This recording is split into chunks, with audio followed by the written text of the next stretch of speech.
situación de retiro, ex vicecanciller y ex alto funcionario de la OEA, Hugo de Sela, al que agradecemos por su presencia aquí en RPP. Necesitamos luces de alguien entrenado en la teoría y en la práctica, y sobre todo con serenidad, para que evite los sesgos y nos diga cuál es la verdad de lo prescrito en nuestro marco normativo y el funcionamiento de nuestras instituciones.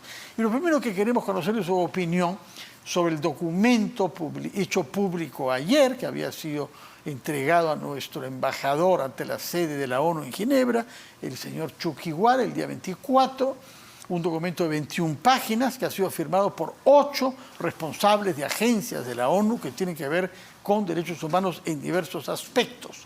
Este documento termina pidiendo al gobierno peruano información suplementaria sobre 10 puntos y solicitándole que responda antes de 60 días para poder elaborar ellos su informe ante el Consejo de la ONU de Derechos Humanos.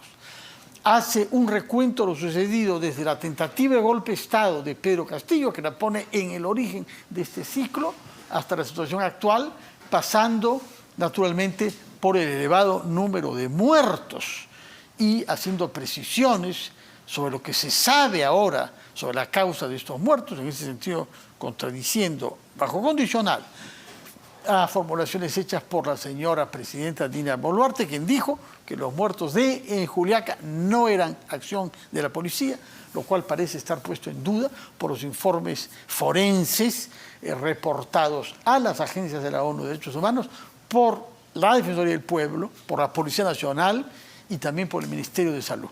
Señor de Sela, muy buenas tardes. ¿Cómo debe reaccionar el Estado peruano ante este documento y lo que él solicita? Claro que sí. Buenas tardes, Fernando. Muchas gracias por la invitación. Para responder directamente a la pregunta, yo creo que hay que reaccionar con serenidad y calma y comprender cuál es el proceso en el que estamos inmersos con este informe. Dentro de la arquitectura internacional, en Naciones Unidas, existen relatores que ven los temas de derechos humanos desde distintos ángulos. El hecho está probado porque aquí tenemos a 8 relatores diferentes que están viendo la situación del Perú. Ahora, ¿cómo funciona este proceso? Estos relatores o hacen visitas o reciben información. En este caso, la mayor parte de los hechos mencionados en este informe es porque, en esta carta, perdón, no en este informe, en esta carta, es porque han recibido información desde distintas fuentes en el Perú. Usted notará que el documento está escrito con condicionales. Se habría matado, habría ocurrido, etc. ¿Por qué? Porque todavía ellos no han tenido tiempo de hacer una investigación a fondo. En buena cuenta, lo que están haciendo son preguntas. Están, para ponerlo en términos coloquiales, diciendo: nos han informado que han ocurrido X hechos. Le preguntamos a ustedes, como gobernantes del Perú, ¿qué hay de cierto en lo que me han dicho? Dentro del gobierno peruano, eso tiene un procesamiento. El procesamiento es más o menos gruesamente el siguiente. El embajador del Perú ha recibido esta carta ha sido transmitida a la Cancillería. La Cancillería, a su vez, la transfiere al Ministerio de Justicia y Derechos Humanos. Y es el Ministerio de Justicia y Derechos Humanos el que prepara la respuesta que se debe dar. A 10 temas específicos. A 10 temas específicos, a las preguntas concretas que se han hecho. Pero en este caso también hay una intervención de la Fiscalía que tiene a su cargo el desarrollo de las investigaciones. Entiendo que estas investigaciones están en curso. Por consiguiente, creo que lo lógico sería en este caso que el Ministerio de Justicia le pregunte a la Fiscalía en qué estado están las investigaciones sobre estos temas. Una vez que se tenga toda esa información, se recopilará y se responderá. Y recién en ese momento se verá si estos cuestionamientos o estas interrogantes continúan o quedan ya respondidas por la carta que seguramente enviará el Perú. Ese es más o menos en síntesis. Lo que no puede suceder es que no contestamos. No, eso no puede suceder porque el Perú tiene compromisos internacionales que hacen obligatoria la respuesta. Estas no son cosas que se puedan ignorar y además creo que un país como el nuestro, que tiene un prestigio bien ganado de respeto a los derechos humanos, tiene además una obligación moral de contestar. Hemos estado a la cabeza de un grupo internacional, creo que el primero fundado en Lima en mucho tiempo por nuestra diplomacia, el Grupo de Lima, justamente para respaldar a la oposición democrática de Venezuela y desconocer la legitimidad del gobierno de Maduro. Hemos estado hace pocos años, digamos, en el pelotón de los que más luchaban por los derechos humanos a nivel internacional y ahora resulta que estamos siendo objeto de algunas preguntas bastante incómodas, la verdad, ¿no? Bueno, sin duda son incómodas, pero precisamente creo yo, por el hecho de ser incómodas, nos obligan a dar una respuesta clara y precisa como resultado de una investigación. En temas tan delicados como los derechos humanos, creo yo que no es conveniente especular como se viene haciendo en algunos sectores de la opinión pública. Creo que hay que tener un mínimo de paciencia, pero al mismo tiempo hay que pedir que las investigaciones tengan la rapidez que tienen que tener para tener las cosas claras y poder responder a estas interrogantes. Ahora, usted ha dicho bien que el documento de 21 páginas ha sido redactado con mucha prudencia, mucha sobriedad y mucha prudencia incondicional, pero se alude a hechos muy precisos. Una desaparición forzada, el señor Calderón, con muchas precisiones sobre eso, ¿no? Y luego el tema de los muertos en Juliaca, que recordemos es la mayor cantidad que ha habido en un solo día y sobre el cual la señora presidenta tuvo expresiones que cada vez tienen menos asidero. Incluso llegó a hablar de armas, de balas dum dum. Y resulta claro que las balas que han matado a esos compatriotas no tienen nada que ver con balas dum dum. No se puede presumir, como ella intentó, que esas eran armas introducidas por los manifestantes. Bueno, tiene usted razón en el sentido de que ambos temas están claramente mencionados en la carta de los relatores, pero en la carta la afirmación que se hace sobre ambos temas es que han recibido información de que esos dos hechos han ocurrido y piden precisiones y piden respuestas. Y yo creo que esas precisiones y respuestas hay que darlas y en la medida de lo posible con rapidez. Ahora, usted ha dicho que el trámite pasa por el Ministerio de Justicia, pero tiene que contar con el informe de la Fiscalía. Recordemos que los muertos de Bagua y los incidentes de la violencia de Bagua el año 9 siguen siendo investigados. Van casi 14 años y no hemos llegado al final. ¿Cómo se va a poder contestar en 60 días si lo que ha sucedido hace 14 años todavía no lo tenemos definido? Bueno, creo que en este caso vamos a tener que hacer un esfuerzo extraordinario y conseguirlo, porque simplemente no es aceptable que hechos como este no se investiguen con rapidez. Creo que tenemos que pedir que esa investigación termine rápido y de manera concluyente. Ahora, hay otro aspecto que no es fáctico, sino conceptual, que es la definición que se usa en el Perú de terrorismo. Porque el documento dice claramente que la definición es demasiado lata y que ha dado lugar a una práctica de terruqueo. La ONU ha oficializado el uso internacional de esta palabra, que es una invención nuestra. No sé si es a nuestro honor que se ha inventado acá, pero reprocha que se terruquee a manifestantes, uno, y sostiene que no hay una definición que diferencie el acto terrorista de otras formas de violencia.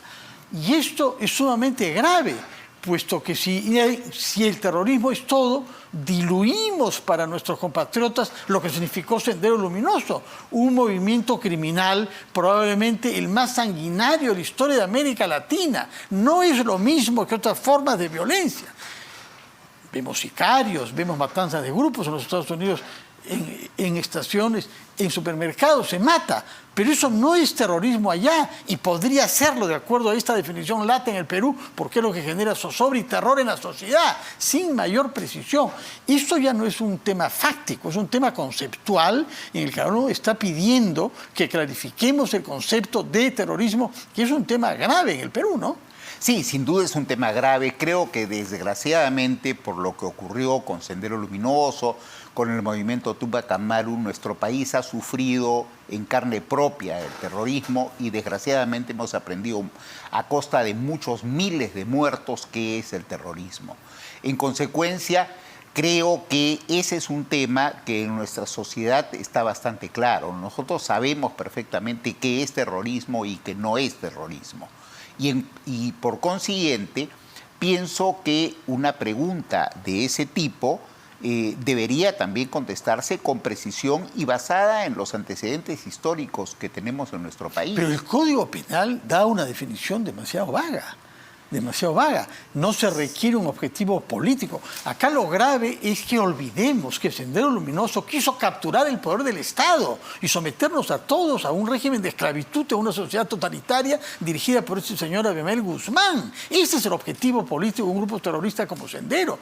Si todo es terrorismo ahora, pues los jóvenes que no han vivido, porque esto remonta a más de 30 años, la captura, digo, de Abimel Guzmán, van a tener una confusión sobre lo que es el terrorismo. De repente ha llegado el momento de empezar a recordar con más claridad qué es lo que ocurrió, tomar esos artículos del Código Penal y explicarlos y hacer una campaña de educación de la opinión pública, porque como bien dice usted, después que han pasado más de 30 años de la captura de Guzmán, la gente que ha nacido después de esa etapa no tiene por qué conocer lo que personas como nosotros sí conocemos y hemos vivido. En consecuencia, pienso que sería saludable para la sociedad peruana revivir esa época en el sentido de recordarla y de recordar sobre todo las lecciones que nos permitieron superar esa tragedia espantosa que fue el terrorismo. Al mismo tiempo, y sin que tenga nada que ver una cosa con la otra, el día de ayer hemos tomado conocimiento de una intervención del subsecretario de Estado para el hemisferio, como llaman ellos, es decir, para América, el señor Brian Nichols, que ha sido un embajador de Estados Unidos en el Perú hace pocos años, nos conoce muy bien, usted lo habrá tratado sin duda, porque usted era embajador en actividad en este momento, quien ha dicho que es deseable que en el Perú el Congreso y el Ejecutivo hagan un esfuerzo para conseguir el adelanto de elecciones. ¿Cómo juzga usted esta toma de posición de la Cancillería de los Estados Unidos? A ver, yo me vine con un par de apuntes que hice sobre la charla de Nichols. Y efectivamente, es una persona que no solo nos conoce, sino que además nos quiere mucho. Tiene una muy buena relación con el Perú, es una persona que tiene buen conocimiento de nuestro país y una opinión positiva del Perú. Y quiero destacar algo en primer lugar. Puede haber algún defecto de traducción, porque recordemos que la charla la dio en inglés. Sí. Y la dio además en un ámbito académico, en la Universidad de George Washington, en la Elliott School de esa universidad. Yo mismo he dado charlas similares. Usted ha sido embajador ante Washington y también me parece... Y también ante la OEA. Ante la OEA. Claro, y he tenido ocasión de dar charlas en esa universidad. El ámbito entonces es académico y eso hay que tenerlo en cuenta. Pero él habla como un alto funcionario del Departamento de Estado, ¿no? Efectivamente, efectivamente. Pero ¿qué ha dicho? Ha dicho varias cosas que vale la pena destacar. Primero, él ha dicho que Estados Unidos apoya al proceso político peruano. Es decir, ellos consideran que estamos en un proceso político que vale la pena apoyar. También ha dicho claramente que el intento de golpe que hizo Pedro Castillo fue inconstitucional, y eso hay que recordarlo. Habló también de que estamos en una situación de inestabilidad política, y creo que eso nadie lo puede discutir. Y es en ese contexto que él dice la expresión de una esperanza. Espero, dijo, que el Congreso y el Ejecutivo lleguen a un acuerdo para ver la posibilidad de adelantar elecciones. Y también dijo otra cosa que a mí me parece que vale la pena resaltarla, que es que la eventual reforma constitucional de la que se está hablando podría generar más inestabilidad en el Perú. Y creo que es una apreciación correcta. Finalmente, Nichols dijo también que Estados Unidos está observando de cerca los acontecimientos en el Perú e hizo una mención que es interesante en el contexto de lo que veníamos conversando hace un minuto. Dijo que esa observación tiene especial cuidado en el tema de los derechos humanos. Entonces, hay allí una indicación de una cierta preocupación por ese tema. Entonces, como se verá, la afirmación de Nichols sobre ese eventual acuerdo entre el Congreso y el Ejecutivo fue hecha en un contexto académico y en un contexto de análisis de la situación peruana. En ese sentido, creo que hay que distinguir lo que dijo Nichols de otras declaraciones que han hecho, por ejemplo, el presidente de México, que son claras intervenciones en nuestros asuntos internos. Él ha hecho una expresión de esperanza que creo que muchos peruanos comparten. Nada nos gustaría más, pienso, que ver armonía entre el Poder Ejecutivo y el Congreso. Creo que sería muy positivo para el país. Y también en los Estados Unidos. Obviamente, por supuesto. Y también en los Estados Unidos. Ahora, ¿por qué es que no se habrá referido al caso Toledo, que es una piedra en el zapato en las relaciones entre Estados Unidos y el Perú, por los años que lleva este tema, sin que veamos que se llega al fin del túnel, ¿no? Bueno, es interesante que usted mencione el tema. Una de las frustraciones que tuve cuando fui embajador en Estados Unidos fue no haber podido terminar con ese caso. Trabajé bastante en el caso y tratamos de avanzar. El tema es que al ser el expresidente Toledo residente en Estados Unidos, tiene una serie de recursos judiciales para demorar las cosas. Y la verdad que los ha utilizado todos. Sí. No ha dejado de utilizar ningún recurso Cuando judicial. Cuando uno tiene buenos abogados suele suceder. Y sin creo duda. Que tuvo hasta Roger Noriega, ¿no? También lo tuvo a Noriega. Un cargo muy alto también en el Departamento de Estado, ¿no? Bueno, exactamente el mismo cargo que tuvo Nichols, que tiene Nichols ahora. El antecesor de Nichols fue parte de la defensa. Fue parte de la defensa de Toledo. Quien tiene dinero y paga a abogados buenos en Estados Unidos a veces logra cosas inesperadas, ¿no? Es muy cierto. Y en este caso lo que él ha logrado es demorar la cosa por muchos, muchos años. Ahora, yo no tengo duda realmente de que él va a terminar extraditado. No tengo duda de que va a terminar en el Perú y que se le va a juzgar en el Perú, porque el caso que ha presentado el Estado peruano es un caso sólido. Es un caso que sí se sostiene por sí mismo y que en esta situación precisa no depende de cuestiones políticas, depende de las leyes norteamericanas y de la Corte de California donde este tema se está viendo. Y hasta ahora todo indica que por más recursos que haya hecho no va a haber problema en cuanto al fondo de la cuestión, es decir, en cuanto a la concesión de la extradición. Ahora, lo curioso es que las tesis que defiende Toledo han terminado pareciéndose a las de Pedro Castillo, que no hay garantías judiciales en el Perú, que esto es una persecución política, que es una oligarquía que detesta a la gente que ha nacido en la sierra, como ha dicho el señor López Obrador de México, y esa visión negra de la institucionalidad y la falta de transparencia judicial funciona en algunos sectores de la sociedad norteamericana, usted lo sabe. Sí, claro que funciona, pero no creo que funcione francamente en el Poder Judicial norteamericano. Creo que allí son bastante más objetivos en cuanto a la apreciación que tienen de la situación de un país y se dan cuenta claramente que estos son recursos casi retóricos, ¿no? Ahora, justamente estamos ante la necesidad de defender la causa del funcionamiento de la institucionalidad fiscal y judicial respecto de Castillo ante la Comisión Interamericana de Derechos Humanos. Cuéntenos cómo funciona eso. No sabemos quién va a defender al Estado peruano. Se habla de Alberto Borea Odría, que también ha sido embajador, me parece, ¿no? También fue embajador en la OEA en un momento. El mismo cargo que ha tenido usted. O sea, que conoce la OEA por dentro, defendió con éxito, si se puede decir, a Pedro Kuczynski cuando la primera vacancia. Sí, pues la segunda ya fue diferente. La segunda, ya. Díganos una palabra sobre el caso Castillo ante la Comisión Interamericana. Sí, claro que sí. Él ha pedido lo que se llama una medida cautelar, es decir, que la comisión le diga al gobierno peruano, al Poder Ejecutivo, que lo libere, Eso es el pedido fundamental que ha hecho. Y lo que él sostiene fundamentalmente es que su detención ha sido ilegal.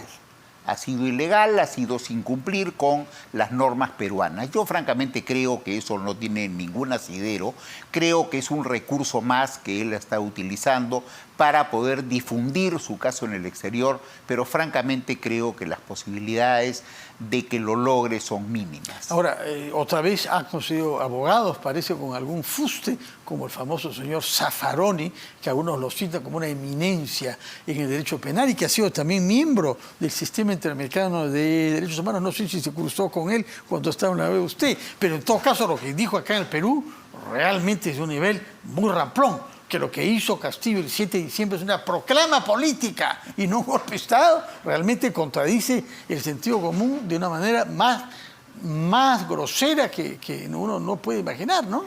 Bueno, el señor Zaffaroni es un hombre que tiene una fama, digamos, por lo menos dudosa, porque no es una persona equilibrada, no es una persona de buenos antecedentes. Él era dueño de una serie de casas que se dedicaron en algún momento a prostíbulos. Entonces, claro, no es pues la mejor referencia, ¿no? Y lo que ha dicho acá, efectivamente, como usted dice, es absolutamente fantasioso, ¿no? Esas son el tipo de afirmaciones que se hacen por decir algo, pero que no tienen ningún sustento y que creo yo que perjudican la credibilidad de quien las hace. De acuerdo.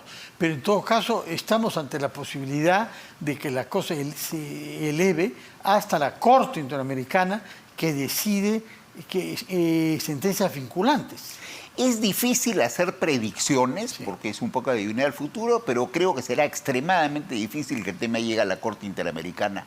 Yo todavía confío en que los miembros de la Comisión Interamericana se darán cuenta que el pedido del expresidente Castillo no tiene real asidero y que simplemente lo desecharán. Señor Hugo de Sela, muchas gracias por su presencia y sus explicaciones sobre los tres temas que le hemos preguntado. Uno, el documento de la ONU dirigido a la canciller del Perú. En segundo lugar, el tema de las declaraciones del subsecretario de Estado de los Estados Unidos para América, el señor Brian Nichols, y también esta gestión judicial que el señor Castillo intenta para obtener una medida cautelar que le permita salir de la cárcel ante primero la Comisión Interamericana de Derechos Humanos. Muchas gracias y muy buenas noches, señor de Sela.